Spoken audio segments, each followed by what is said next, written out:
Let's finish up the loop here by making the rest of the post dynamic. Most of the functions I'm going to introduce here can be found on the template tags codex page. We're going to start from the top and work our way down. First up is the date. We're going to call a function called the_time. This function has one parameter which is optional, and that's the format. In the resources section of this lecture, I provide a link to WordPress's date format.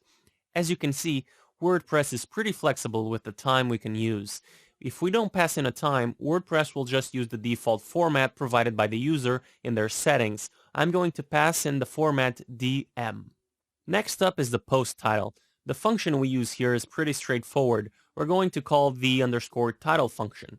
Keep in mind that these functions output the data for us, so we don't have to echo out anything. Of course, our readers won't be able to read our post if the links don't work. In our post, we have two places where users can click to read more. Let's replace these links by calling the function the_permalink. As you can already tell, we're just calling a bunch of functions that WordPress will take care of replacing. WordPress takes care of everything from pagination to querying the database to looping through everything. All we have to do is instruct it where we want to place the data. Alright, let's keep moving. Up next is the time posted.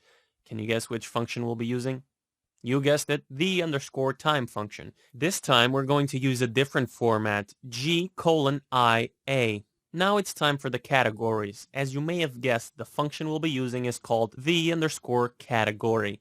Despite its name, this function will display multiple categories. By default, if we have multiple categories, WordPress will use an unordered list, but we don't want that. So we can pass in a separator. Let's keep it simple by separating multiple categories by commas. This will also generate links to those categories for us.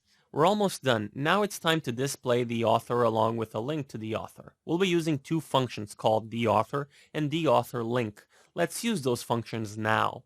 Lastly, we need to display the excerpt. The function we'll be using this time is called theExcerpt. Replace this block of text with that function. Let's refresh our page and see our dynamic posts. As expected, everything works. Well, almost perfectly. If we take a look at some of these posts, we see these square brackets with dots inside. I prefer to just have dots and no square brackets. We'll fix this soon with something called filters. However, in the next lecture, we'll be focusing on pagination.